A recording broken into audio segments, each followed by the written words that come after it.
আমাদের একটা জিনিস বুঝতে হবে, রাজনীতি এবং রাজনীতিবিদ ছাড়া দেশ চলে না। দেশ চালাইতে গেলে রাজনীতিবিদ লাগবে, রাজনীতি লাগবে। কিন্তু এই পর্যন্ত যত রাজনীতিবিদ ক্ষমতায় আছেন, যত নেতা আছেন, কেউ কি তার ওয়াদা পালন করছে? উনার তো কি করে কুরআন শরীফ শপথ নেয়, হয়তো কুরআন শরীফ না নেও, কিন্তু ওইটার তুল্য তারা দেখায়। আজকে আপনি চিন্তা করেন, যে লোকটা যারা 2001 থেকে 2006 পর্যন্ত ক্ষমতায় ছিল, তারা কি মানুষ মারতে কম মারছে? তারা কি লুটপাট করতে কম করছে? এই যে মনে করেন শেখ হাসিনা দেশ থেকে পালিয়ে গেছে, তাদের দলের নেতারা কখনো অনুসূচনা করছে? বা যে বিএনপি এত বছর দুর্নীতি করছে, তারা কি কখনো বলছে যে আমরা ক্ষমতায় আসলে আগের মতো আর দেশ দুর্নীতি করব না? এই যে কতটা রাজনৈতিক দল, 100-150 উপরে, আসলে এতটা দলের তো কোনো দরকার নাই। আমরা যদি দলে গণতন্ত্র দেই, মেধার ভিত্তিতে রাজনীতি করি। দেখেন, আমি 2004 সাল থেকে বিএনপি যখন মানুষ হত্যা করছে, বিএনপি যখন রেল গঠন করছে, ক্লিন হার্ট অপারেশন করছে, তখন আমি একটা ফর্মুলা লিখছিলাম আমেরিকা থেকে, এবং তারপর থেকে আমি আমেরিকা ছেড়ে বাংলাদেশে চলে আসছি। আমার উদ্দেশ্য হলো দেশে গণতন্ত্র প্রতিষ্ঠা করা। আমাদের দেশের রাজনীতিবিদরা সবাই কি বলে, দেশে গণতন্ত্র নাই, দেশে গণতন্ত্র নাই। আসলে তো ওনার দলেই তো গণতন্ত্র নাই। উনি যে বলছে উনার বাপের পরে ওনার ছেলে, ছেলের পরে নাতি পুতি, গণতন্ত্র পালন কোথায়? এই যে মনে করেন যারা গণতান্ত্রিক ফ্রন্ট গঠন করছে, করে বিএনপিতে গেছে, তারা কি জানে না বিএনপি থেকে এত অরাজকতা চালাইতেছে? এই যে লুটপাট, এগুলো কি এদের জানা নাই?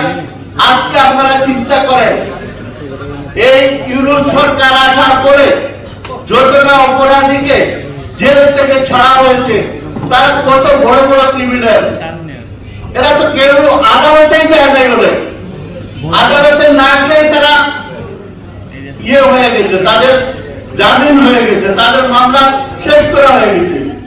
তাইলে আমাদের কি হবে? এই যে মনে করেন বড় বড় অনুষ্ঠান গুলো হচ্ছে, এই যে আমার একটা ভাই বলছেন যে চায়না, আমেরিকা, এরা এইসব অর্থ যোগান দেয়, তাদের মতো করে তারা নেতার সৃষ্টি করে। আজকে আমরা ঐক্যবদ্ধ হতে হবে। জুলাই সনদের ম্যাক্সিমাম আমার ফর্মুলা থেকে দেওয়া হয়েছে, কিন্তু একদিন আমাকে ডাকা হয় নাই। আমি সেটা প্রত্যাশাও করি না। আমি চাই দেশটা ভালো থাকুক, দেশের মানুষ ভালো থাকুক। আজকে যে ছেলেরা যে জুলাই সনদ দিয়ে রাজপথে কাজ করতেছে, ওদের পিছনে দেখেন ওরা কিভাবে মানে ক্লিকবাজি করতেছে। ওরা একটা প্রতীক চেয়েছিল শাপলা, সেই প্রতীকটা দেয় নাই। এই বেগুন এইটা সেটা মানে যেগুলা নিয়ে মানুষ হাসাহাসি করবে, তাদেরকে ছোট বানাবে।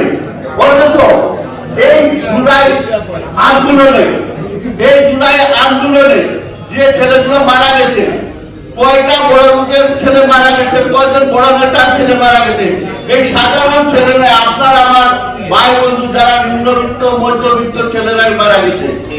আমরা আগামীতে যদি জুলাই সনদ বাস্তবায়ন না হয়, তাইলে আমরা নির্বাচনে যাব না। এই মতটা আপনারা আমার সবাইকে করতে হবে, এবং আমরা সবাই এক বাক্যে বলবো, আমার ভাই কেডা গরিবের ছেলে, আমি গরিব, অথবা আমি গরিবের সাথে থাকবো, ওই বড় লোকের দ্বারা না। আপনি চিন্তা করেন,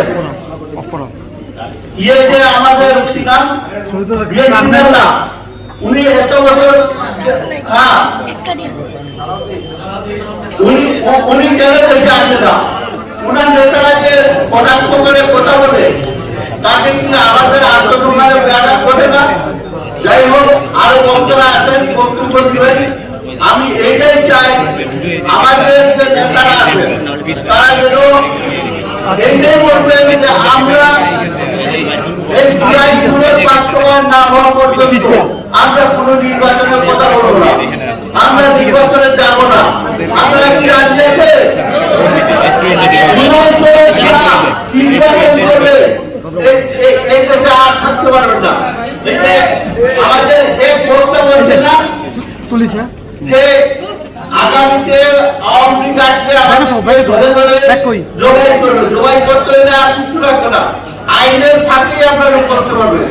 এই যে তারা নির্বাচন করবে, এটা কোন আইনে করবে? তারা যে সংবিধানের কথা বলতেছে, সংবিধান ভারতের সংবিধান ভালো, এটা ঠিক, এটাকে কাটা ছিঁড়া করে যা করছে এটার মধ্যে কোনো মানবতা রাখে নাই। আপনারা একটা জিনিস লক্ষ্য করবেন, যখন প্রথম কথা হয় ওই সংবিধান দিয়া নির্বাচন দিয়া, আমি বলছিলাম যে আপনারা নির্বাচন দিবেন কোন সংবিধানে, কোন সংবিধানে? কারণ শেখ হাসিনা কি করছে, করছে সংবিধানে কি করছে, নির্বাচন দিছে। উনি তো নির্বাচন দিয়া উনি দেশ ত্যাগ করে গেছে, নির্বাচন কি উনি পদত্যাগ করে নাই। কারণ কেউ পদত্যাগ করতে পাইছে, তাইলে স্টিল এখনো উনি বাংলাদেশের প্রধানমন্ত্রী, যেটা কারো মাথায় আসে না। এখন যদি আপনারা যান, তাইলে আমাদের কি করতে হবে? আমাদের বিপ্লবী সরকার গঠন করতে হবে। বিপ্লবী সরকার কোনো আইনের মধ্যে পড়ে না, কারণ আমার গায়ে জোর আছে, আমি তোমাকে বাগাইছি। এখন আমি যেভাবে পারি আমি আমার দেশ চালাবো, আমরা পয়সা এটা ঠিক করবো। তো ধন্যবাদ আপনাদের সবাইকে। আমি সবাই মিলে একটা জিনিস করতে হবে, আমাদের জুলাই বাস্তবায়ন হবে।